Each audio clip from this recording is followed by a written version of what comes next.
just, deep breathing thing, have a group. I don't believe in that. Kumbaya. All right. Let's You don't just believe in start deep the breathing? show like freak to deep breathing. Play the thing simple. All right. Applause, everyone. Welcome. Hi, y'all. I'm your host, Dandy Dan. We have Evita here, Hi. the lovely Evita, and we have a very special guest today. Big one for me, personal one. You're setting up very high expectations right now. Very, very. Why wouldn't I? Nothing less. But the Malory D. Hi, everybody. Pick up yourself. Yes, Big up sister. yourself. Yes, sister.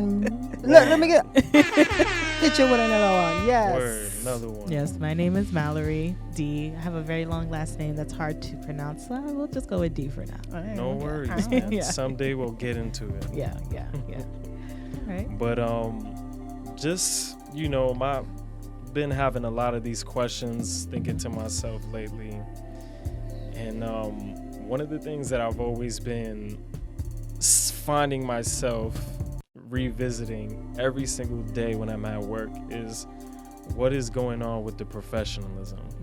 What's happening with professionalism? So, like, all jokes aside, where is the professionalism in this era? What's going on? What is it even necessary anymore? Where's the future professionalism going? What direction you think is going to be taking that? So that's an interesting question. So I mean, I guess in the sense is like, I guess defining what professionalism has meant for so long, right? So like when I hear the word professionalism, I think of people in button-down shirts, pressed, suits, in office, everybody's hello, good morning, like very straight-laced, right? Very, like straight-laced, very cut and dry. right? And I think that harkens to like a time period where like the office was very neutral. Okay. The office space was a very, very neutral place. You came there, you said you did your work, you clocked in, had your lunch at your desk or, wherever, and then you clock out and then you're done, right? And so there wasn't really a lot of yourself in the office environment. Okay. So that's another question I wanted to ask too. Like, as far as neutral, if you had to explain what neutrality is in the workplace, and is it more something like, okay, the opinion?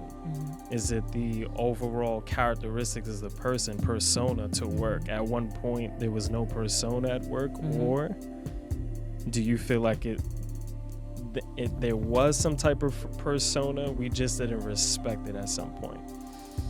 I think there was, right? Because I'm coming back to this view of it in my head. Like I'm thinking about, did you guys ever see Mad Men? Okay. I've seen like 2 episodes. I've never delved deep into it, but go ahead and spoil. I won't spoil it because I didn't even finish the last season. But it's an ad agency set in like the late 40s or going in, I think it's like the 50s going into the 60s. Okay. It's an ad agency, very white. I think at one point towards like season 4 or something, they start integrating, so you get to see some black people. Tiana Parrish is actually in it. She was the one who was in WandaVision's. right? Nice. Okay. So she's amazing. She's got amazing hair. Nice. But I don't know why that office environment comes to mind, and I guess it's kind of like, I guess this is what the office environment originally was, like after what the Industrial Revolution, and people went away from working in farms and factories to actually sitting in offices and typing and, data entry and all this other stuff, right? So that's kind of like, I guess, the foundation of the office in America, right? Because I'm not familiar with working anywhere else, right? So in America. And so it was neutral in the sense of the only personality in that place is the company's personality. Okay, right? So basically the overall brand of the company itself being like when they call it work culture, right? Being in that mindset. I don't know. To me, that's not what professionalism is at all. Like growing up and like being in the situations that I find myself in on a daily basis. I don't think it's just an environment, a physical, tangible place with suits and people's dress code. I think with professionalism that I'm trying to get at and what I'm trying to go at is how you conduct yourself, right? Like, if you own something and you have, see, one thing I realize in life is no matter what you do in this life, you're going to service someone else. You're not doing this for yourself. You're always putting yourself aside for the bigger picture, no matter what you do in this life. You can name any industry, any profession. It is literally for someone else. So when you have like professionalism, a lot of the times we go out to eat at restaurants, we go to places, we're looking for a human being, right? We're looking for the human component. We're also looking for knowledge, people who are insightful, people who truly love what they do, and ambiance. See, if we go to a place called Planta, we expect the most upper echelon of treatment there. You come into a place, the person greeting you understands that they're at work, they're in character, there's a facade. The facade has a uses and purpose, so you use it. You don't have to be yourself in a corporate environment where you feel like it's going to be detrimental to yourself, but you're able to sit there and give the human component to people, and you're dedicating your craft to someone else. You're getting some type of, if I'm going to you for a service, I'm expecting you to be the most knowledgeable. I'm expecting for you to carry me through the way, hold my hand if I truly am very, very, very, just uneducated about something. I'm leaning on you as a crutch. You're the business I chose. You're the person I want to give my business to. So when I look at people and I actually look at this word professionalism, I don't see it anymore. People are not professional anymore. No one wants to work. The where we're at in society right now is no one wants to work. Well, it's not even that, if I can say something. Go ahead, yeah. I think it also is standards have changed, right? It's like we're going to throw everything out, right? You have the boomers, they try to say something. Shut up, boomer. Gen X, where are they? Right? Because I haven't heard from them, all right? Millennials are trying to give words to the feelings and the experiences that we've experienced, right? And then, Gen Z is just like, F all that. Like, if I want to come to work like this, I'm going to, do you want an employee or not? Because, I don't have to be here. And in fact, I'm probably not related anyway. But you're going to have to kind of deal with it because you ain't got no employees, right? I think when you take the standard away, people, they don't understand what's appropriate or not. So, for instance, you go to a restaurant and someone's off shift, but they're still in the restaurant. We go there, the girl's sitting on a guy's lap. She's vaping. Is that right? But she still has, she still has the company t-shirt on. She's still helping her friend out. So if she sees a napkin on the table, she's taking it off. So you're still representing the company. Even if you're off, you still are representing the company. Even if you didn't have a shirt on, we just saw you being our server. We shouldn't know what, if that person you're dating, you know what I'm saying? It just seems very weird that people don't understand about the character, but I think people are also tired of the character. Last point, then don't sign up to be that character.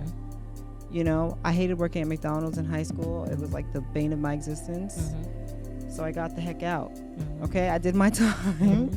Peace out to the streets, you know what I'm saying? And then I moved on when I was tired of that character. I moved on when I was tired. And so I could find something that was truer to my character, where I didn't have to pretend as much, but still understood the standards of professionalism.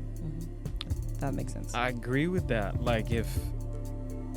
I remember that situation. We were just sitting there eating, getting everything situated for the show, really coming up with concepts and little ideologies of how we wanted to structure it, right? We sat there, we ate. We was a little under the weather too. We were a little agitated already. We came in there already. We're like, all right, we came here because we want to eat good. We want a good ambiance. We want a certain type of care. And I feel like right now we're just in a time where what is happening right before our eyes is we are gearing to something else. See, I feel like the human condition is something that we'll be able to escape. That's something she's always said too. But you can never escape it because we're conditioned. We get used to things. We're looking for the comfortability in everything. We're looking for a standard in everything. I think kind of going back, because I was kind of like talking about the idea of like the office environment, right? Because that was where my mind went, right? Thinking about kind of how it's evolved since then. You know, around that time, like you're developing the 40-hour work week and you're standardizing it, right? And then at that point, it's like, okay, I know I work 40 hours a week. Now, as we've gone more into present time, people spend more than 40 hours a week at work. They spend more than 40 hours a week working, right? Even after they leave, they're still working after the fact, right? In my day job, I still find myself doing paperwork even after hours, right? Right? And so I think what happens is that the office environment bleeds into your everyday life, right? So it's bleeding into this like everyday part of you. You're spending all these hours at work. You're spending more time at work than you do at home. Come on now. When do you get to be yourself, right? And then so that's when you think about, okay, what is the culture of this particular office, right? Not the general like, you know, vanilla white America version of the office, because that doesn't even really exist anymore, right? Yeah. The tech bros decided, let's get rid of all the office spaces. And everything's open floor plans, right? It like, never I gotta- really existed. Mal was on fire just then, okay? Mal was Give on her the fire, rotten all of it. So I gotta, Let the people. and then, all right? But So- no, I agree with you, man. Like, you know, that's kind of like the checks and balances of things, right? You're looking for, okay, when do I get the chance to really sit there and be who I am? But then I have to ask, with the way this world is going now, it seems like society is starting to gear more towards entrepreneurship, right? When you look at all these things, even when you're still trying to maintain to be yourself, right? You have to have a fine tuning. You're dedicated to your craft. When you're building a brand, right? Think about it like this, right? I've mentioned it before. You were already a brand. Your parents raised you up, at least for 18 years, I'm going to assume, of your life. You have now been endowed with all of the knowledge that your parents has given you, right? And now they say, be someone and release you to society. But there's nowhere for you to exist. You don't exist in the real world because there's no environment for you to exist with those core values and principles. One example of this is when you look at tribalism. When you look at a lot of Jewish societies, they stick close knit together. They don't leave that circle of life. They create environments for their own to exist in. They have their own schools. They teach their own language. They're doing this on American soil. So for us, not saying we need to follow that modality or structure, but what does that look like for us, right? What does that look like when we do it? Like really being pure, who we are truly to ourselves. How do we gauge that? How do you create an environment for your children to exist in because you created a brand? So I'll say, when it comes to the comparison specifically to the Jewish community, right? The reason why they're able to kind of function in that way is because of how homogenous it is, right? Not only does everybody have they share the same religion, they most of the time share the same skin color, and they have to shed away all these parts of them that make them uniquely themselves, right? They have to fit the mold of the religious belief. So when everybody is conforming, it's a lot easier to say that these are the confines of the rules of this particular belief system, and if you want to be in this area, you're going to have to adhere to it, right? Because this is our religious belief. This isn't just some thing. This is life or death for us, right? So in comparison to, let's say, and I'm talking, you're saying, guys, I'm assuming you mean like black people, like African Americans. Is that what you're talking about? Everybody. Diasporically So black. that's the thing that makes that difficult, is because there's no one thing that we all need to fit into to be part of the diaspora, right? Because you got Haitians, Jamaicans, you got Nigerians, even in the continent, right? The continent has, I don't even know how many countries. I can't tell you. Yeah. I can barely tell you that there's 50 states right now, right? Like, you know, so Might be 52. it might be 52, right? And I know, you know, Puerto Rico, right? I think Puerto Rico's got some kind of like referendum coming, like they have the option to become a state or to leave too, right? So like, you know, that's the thing. It's like, it's a little utopic, you know, and I can see why it feels idealized, right? Because I think, especially when it comes to like the Jewish community, everything is very idealized for them because they have gotten so tight together and stuck together, right? That's kind of a trauma response, right? Like they did that out of the response to what has happened to them generationally, but especially to the Holocaust, right? Because American Jews are usually immigrants from what happened during the Holocaust, right? So, you know, and they found safety in the sameness, right? But for us as people, I'm just going to speak about black people because I don't know what the whites are doing, right? But that's God bless them, right? Absolutely. You know, they got their thing going on, right? But as for us as black people, you know, it's hard for us to even develop that ideal of like this kind of society where we can all just kind of live together and kind of make things happen, because we're so spread out, not only physically but culturally, right? I mean, look, we were talking about the code switching with Ryan Coogler, right? And how it was jarring for me. I don't even code switch, but like it was jarring for me to hear another person not code switch. And I do it all the time at work because I'm just in a position where it's like I have to, because everyone's looking at me. I'm being ridiculed 24/7. There's times I go in there and I don't slick my hair back, and then I have to hear a comment from someone up, and then they're just like, "Can you fix that?" I'm just like, they just outright tell you, "Get a haircut, please." Fix the thing that naturally is a part of you. Right? Your hair grows up ill. We don't like that. Cut it off. But at the same time, I get where they're coming from, and I understand to a certain degree. My thing is this, right? When it comes to like groups like the Jewish community, that is a religious group, right? From a religious standpoint, where it also bleeds into an ethnicity.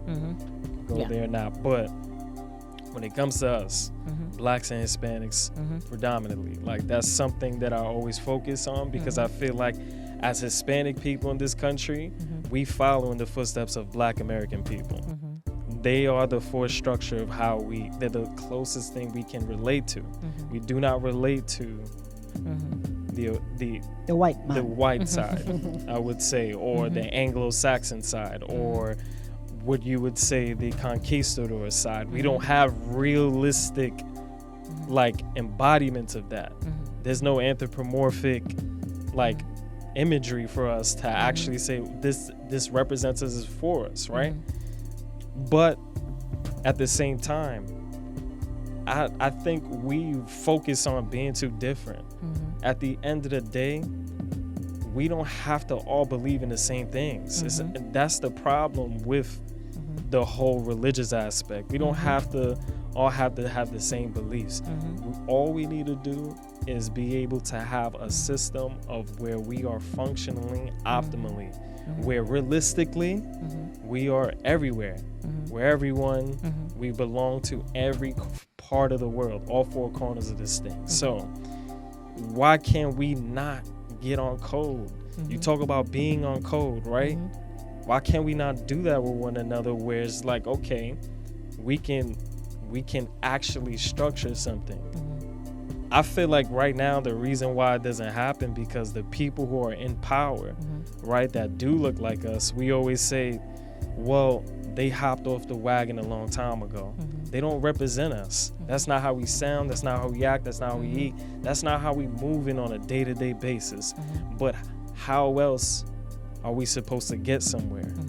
do you think the people who are in powers and stuff like that are supposed to be moving like you? See, when you look at other communities, they have classism, and they understand that. They understand the poor white folks. They understand the people at the top. They understand the role. But guess what? When push comes to shove, they're all together. None of that means anything when it comes to the opposing side. But I digress from it. I mean, I think going back to like the original kind of topic of professionalism, right? I think when it comes to especially Black people in America, I think there needs to be a bit more of an acceptance that we're more American than Black, right? Because, Wait. Yes. I'm sorry, I don't mean to cut you off. Yes. We're more American than Black. Please yeah, right? explain that. So your primary culture is American, right? Like you have, your roots are wherever you grew up in that specific area, right?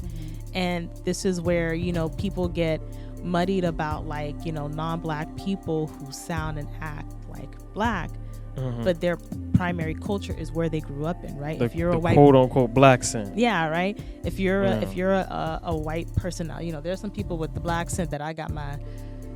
We already know. No, there's some people with I think she said she from Queens. Oh, she from Queens somehow, but whatever, girl. Go ahead. So but because Paul Wall was real. Exactly, right. We know Paul Wall was real. Exactly, okay? Right. Those girls was real. So like there is a. I think there needs to first be an acceptance of that, right? That our primary culture is we are American, right? And the way that we behave, we're very bold and bombastic and overconfident. The American way is very individualistic, very, I know I'm right, I'm going to do, I'm going to pursue, right? Individualistic. We're very individualistic, right? Whereas there are Black people from other parts of the world that they're much more community oriented, that they're getting named in community, right? I think it's the Nigerians that your mom and dad doesn't name you, your grandmother does, right? Yeah. That's a community thing. The idea that you would go to an American Black person and be like, grandma's gonna name you, and the mom be like, what? right? So I think there's that aspect, right? That the first thing is that we are Americans, right? Not in that colorless sense, because I don't believe in that. I don't see color BS, right? Yeah. But in the sense of like, culturally speaking, the way we behave, the way that we view the world is this very American pursuit, of the American dream kind of way. So then that affects the way that we behave in the workplace, right? And so your goals are going to be, if I'm ambitious and I'm looking to climb the ladder, I'm gonna, what does it say? I think mock the good man, right? Okay. Who is I never heard that. Right? Who's the person at the top that's doing the right thing? I need to do what they're doing. But right? let me intercede into that, because I feel like what all Black people do with anything that they do, they make it at the highest pinnacle that it can possibly reach. And no one can pale in comparison to that, right? So that's the beauty about this thing. Even the culture that we're acting American is not just American, it's Black American. Yeah, and then that's you understand? The spice, right? It's his own brand. But it's to his even own be thing. specific, it's African American, right? Because you can try to beat Kunta to death, right? And tell him his name is Toby, but he know he's Kunta, and he's going to pass that on. There's things that you do as children of the diaspora, you don't even realize why you're doing it. When you visit countries in Africa, you realize why you're doing it. Because now you're like, because you feel like it's in the DNA's ingrained in you. Exactly. And there's things that, so I had a professor in college, and when she moved down to Florida, she's not used to all these Caribbean people, and she's very strict on time. Her door, like she even had it where her door would lock to the millisecond. And she said that she had to relax because so many people just weren't showing up to class, and she realized it wasn't a disrespect. Caribbean people move a little bit slower. Time is relative. We ain't got time for the rushing and the crying and this and that. Like, that's just not a part of the... Let me just hone this in back to like the point, because I don't want to go off in a tangent, and this is not the message I was trying to convey with culture, right? Because now we're bleeding in from professionalism to culture, right? My standpoint on culture, like the last episode we had, the conclusion was that culture is bred out of necessity. It's bred out of a necessity. You're not just here doing because this is just swag. When you look at the way we were operating and doing things before, there was a necessity for these things. So culture is not just, okay, I'm going to fit the archetype and prototype of something. That's where we get caught up in the lie. That's why I don't believe in that. Like the whole the opus operandi of being what it is to be black in America. That shit needs to change, bro, because it's toxic. It's like a crutch. It comes to a point where it's like, what do you mean by that though? Like, I mean this. When you look at the black American culture, half the kids, they're aspiring to be rappers. Half of them are aspiring to, and we're not even just talking about people who live in the hood. We're talking about people who are middle Americans, bro. They are middle class Americans. They have a 9 to 5. They're structured to some degree. And then culture gets in the way, and it's like your children is the sacrifice. All of this has been infrastructed purposely. We know that, right? Obviously, it takes a long time to undo those things, and it's not easy to deal with. But I just like this whole, it goes back to the question, right? What is the plight of the black man in American society now?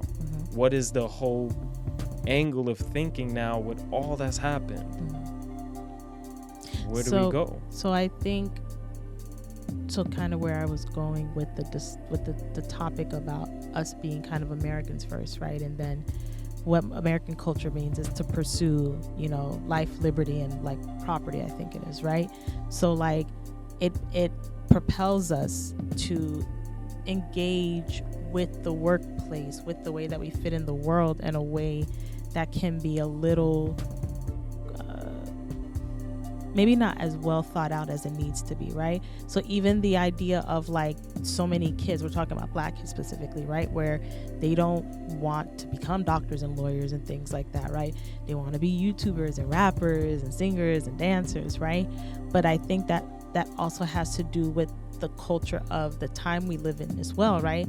Mock the good man. Back in the day, mock the good man was the person with the corner office. Now the good man is the TikToker with 1 million views, and they get to go on Jimmy Fallon and do a little TikTok dance and get sponsorship, right? Exactly, right? And so you're looking at it and it looks like easy money. It looks like fast money. I could do that. I could dance. Yeah, let me just get up and do that if that's how it works, right? Not realizing there's this whole other system that's in place, and not even in some cases, not even a deliberate system, right?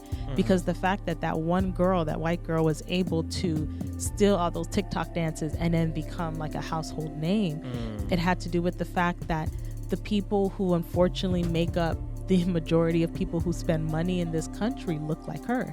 Okay. And so wait. Sorry. One more time. The people who spend the most money is who? The people who spend the most money, right, are the people who look like her the most, right? Okay. Statistics say other, right? Oh, the statistics say other. I just said because but when we're talking about like majority, right? We're talking about, yes, the minority and the collective is the majority worldwide, right?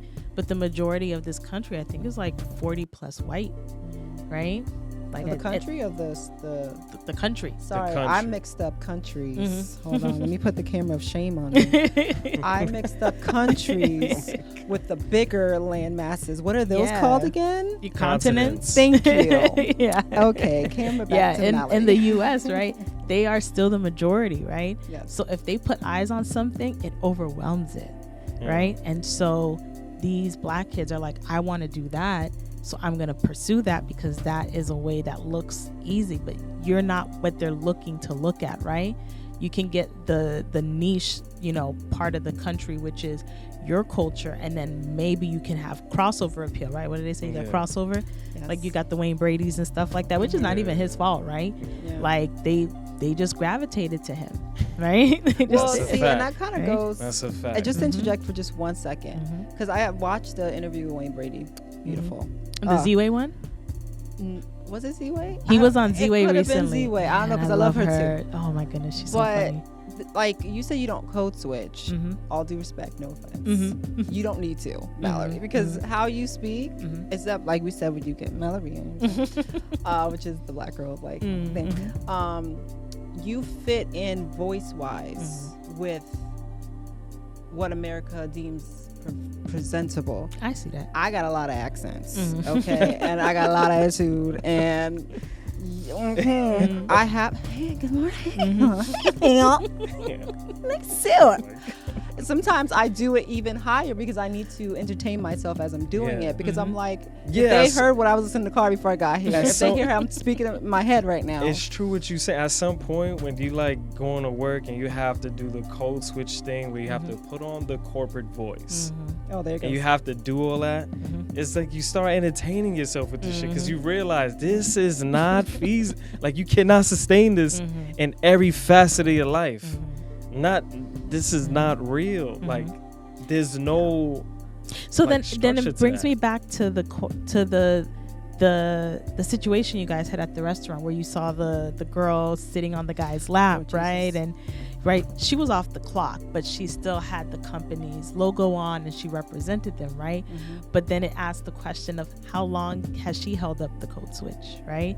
Because I don't even know what race she was. But when you're in the office, there is a level of code switching in the sense of like, even amongst other whites, like right? There's a way, they have their own code switching where you need to be extra corporate and extra, you know. That's true. White people. White on ride. So I wonder about like, you know, how much of her life has she spent code switching with to the point where it's bled in. Like now she's just kind of like, well, they're gonna get what they get.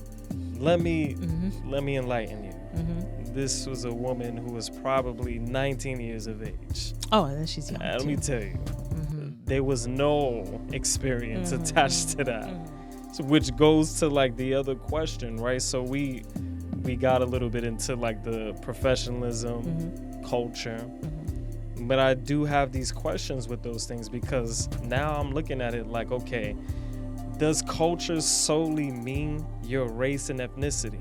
Or is culture really something you come up with yourself? Because I feel like when you're in a relationship with someone you love, that's a culture. You and that person develop your own little like languages.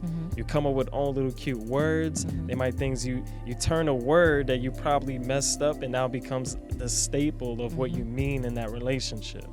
So is culture just your skin color, where you come from, the music you listen to, or is culture your everyday essence and being, who you are as a person? Like at some point, it's just, I'm getting to a point where like I'm sick of it. I'm sick of having all of this feeling like it's in a bottle and you can buy it on a shelf. Even like when we watch certain shows and they create like black shows nowadays, it seems like the new minstrel show. It seems like black people taking a white script and acting it out.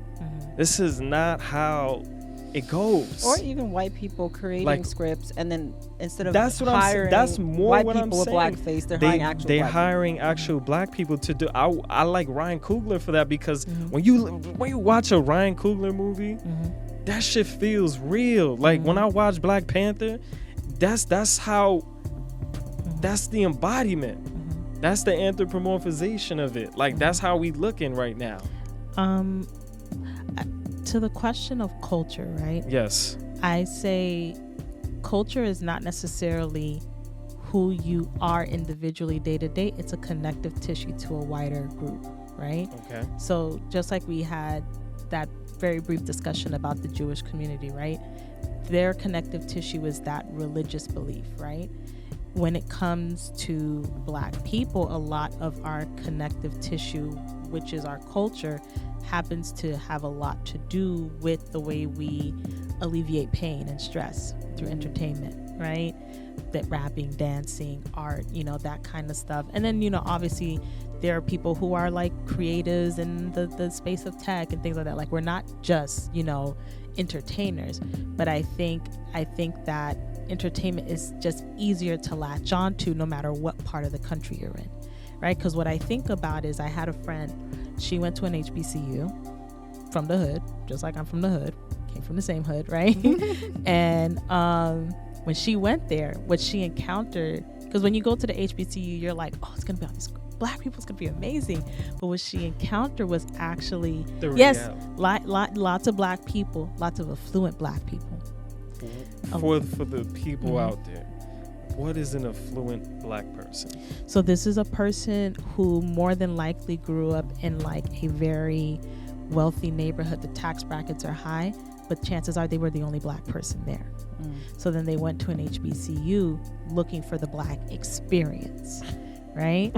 Right? Because they didn't have it, because for whatever reason, whether it was their parents moved into this very affluent neighborhood, or even not very affluent, maybe like middle class, but strong middle class, right? Yeah. And they weren't a lot of other black people around to kind of make them feel comfortable and validated in their blackness, right?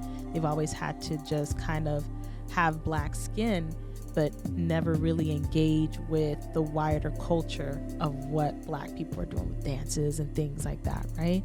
And so they go to an HBCU looking for that black experience, but then what they pursue as the black experience tends to be, unfortunately, kind of a stereotype. Now, this is not all HBCU people, right? Yeah. Because, you know, like I said, my friend went there, and, you know, there are a lot of amazing people who come from HBCUs, but that was what she experienced, and she was explaining to me, and she was just like, they're kind of like white people, you know? Like, yeah, because what they learned was whiteness, and then they came to a black school hoping to gain what they were told is blackness, instead of recognizing that blackness is what you make it. You're black. Yeah, that's it, right? It is going. That's what I want to hear. That's the angle that I'm going at, because I work in an office and you meet these people, and you're just like, what are you talking about? Have you been, like, where have you been? I mean, look, no shade to them, right? Yeah, no shade, but it becomes a little bit of overbearing when they go lead into the they lean into stereotypes. There are some people that I've seen, some, you know, in very prominent places, like in the news and things like that, and they speak and behave in a way that I'm just like, even your local ghetto girl wouldn't act like that on the news, right? Yeah. But, you know, it's like, I'm being authentically me. It's just like, but I came here for the news, right? Like, right? Like, come and give me what I came looking for, right? Which is why we were talking about, like, the culture of the office. What's permissible for this particular thing that you're doing, right? Yeah. If you're in an environment where the fullness of yourself is expected, right? Then yes. But there is a place for neutrality, because I need you to be neutral for a reason. When you're delivering the news, you need to be neutral. I don't need all of you. You can bring the story, right? Bring the story about the thing, about the blackness, about the, you know, the marginalized group. But yes, be a professional. But I'm not looking for entertainment. That's why I don't watch cable news. That's right? the thing. I don't watch cable news. That's the whole thing with the whole like angle with this professionalism question, right? Like, be professional. We don't need an entire like display of it all times. We already understand. We already ingrained in it. Like, when you're living amongst the culture every single day and you're really doing work that is prevalent to like success and doing really good things, what do you like? It's professionalism. Professionalism at the end of the day. Professionalism is when you go there to do your job that you know you're supposed to do, no matter what condition you are in, mentally, physically. You understand? You're obtaining a value. Well, let me finish what I was going to say about the story and the professor, right? Because culture does play into it. Sometimes people are just being themselves. Like I said, you don't really realize that you're being African until you go to Africa and you realize even though you are diasporized or whatever, I'm making that word up, you're still very much connected to the continent, right? You are still very much African. And I think that's why, and I'm going to jump back to my story in a second. I think that's why Hispanics that are colored, not the white ones, sorry. The one that have sazonable. I think that's why when you see someone else that's colored, you identify your tribe. Like, dang, you part of the lost tribe too, right? We just happen to speak Spanish instead of Patois or Haitian Creole or whatever. Now, when it comes to professionalism, and my professor had to realize these people are just being their themselves. They're still very smart. They're still very dedicated. They still want to be in this class. But culturally, I'm not going to erase something just because I think it's unprofessional to show up 10 minutes late. So what she did, she addressed the class. They had like a little town hall meeting.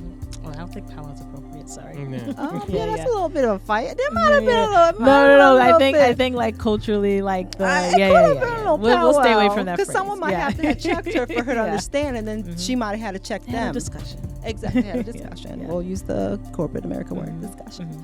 So she realized, I will give you the 10 minutes because that is in with the culture, and I'm stepping into your culture. However, that door is going to lock at the 10 minutes because now it is unprofessional for you to show up beyond what your culture deems is appropriate. And I think that when we're looking at professionalism change, especially in the guise of like different generations, one, it's what you can get away with because no one is there to be hired. Gen Z is like, well, we're here. 1 second, we're here. You're going to accept us as we are because you have to, right? We're millennials are just so burnt out that our professionalism is going down the drain because we're trying to do too much at once, right? But at some point, we have to realize, right? What is the standard? What is still okay? Me coming to work with locks, why is that unprofessional? This is my hair. Me showing up in a crop top and Cheeto dust all over my fingers, that's inappropriate, okay? Because you're here for the news, okay? I shouldn't be smacking my lips talking, hold on, Billy, just give me 5 more minutes on the camera. That's unprofessional. Me showing up to work in clothes that fit my body, but my body is, okay? That's not unprofessional. I think that as we have more conversations, especially on the internet, okay, we can start to gauge what is professional, is not. But we need accountability. Someone needs to be there that says, all right, I'm going to give you 10 minutes. But we also need 10 minutes, the dog gonna lie. We also need someone who's going to vet this thing. Stop letting everybody in. So...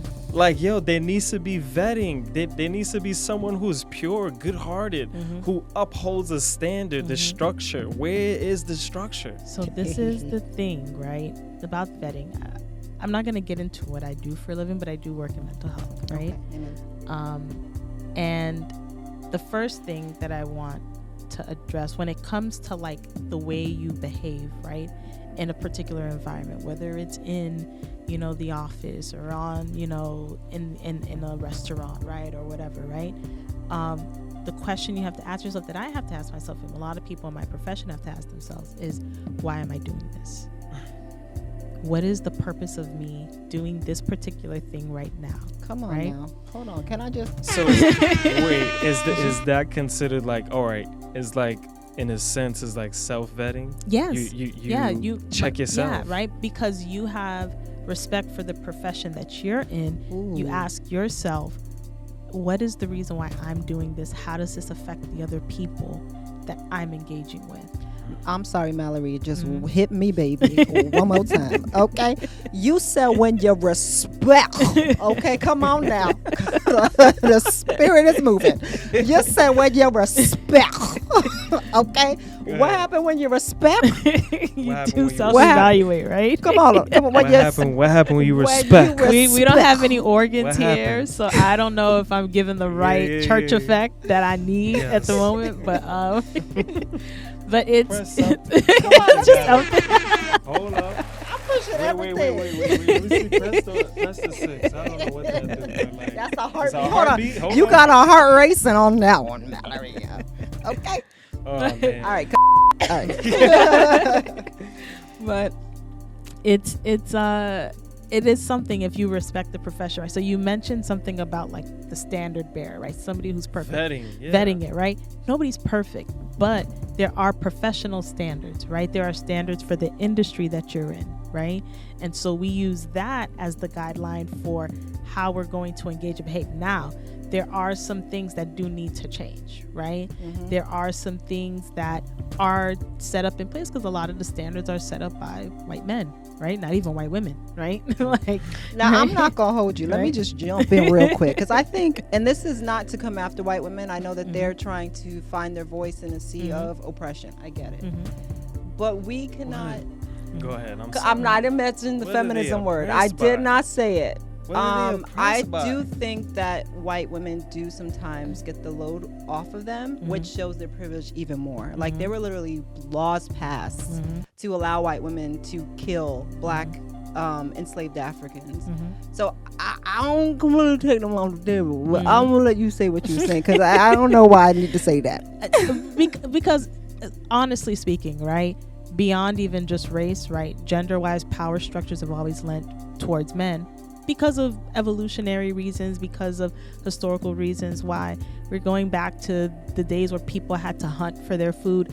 Men were physically stronger, so they had to go out, right? So it led them to almost naturally becoming, the heads of the house. And so for a very long time, it was men making decisions about everything, right? Now that we've stepped away, at least from in the West, right? Because I don't know what's going on in other parts of the world, but in the West, we're stepping away from this very hunter-gatherer needing to eat what you kill kind of thing, right? Where we're in this kind of softer phase where people work in offices. The most lucrative job right now is like a software engineer or something. You sit at home and you type, right? It's your soft skills, right? Too. But what I'm saying is these were things that were structurally created by these white men, right? So these standards are specific to this very specific kind of person, right? But they're no longer the only people in the workforce anymore, right? They never really were, but in these other areas where now you're getting more black people, you're getting more women, you're getting more other minorities, whether it's, racial, sexual minorities, anything like that, gender minorities, right? Like they're entering these places. So then those standards do have to shift, right? To take into account locks,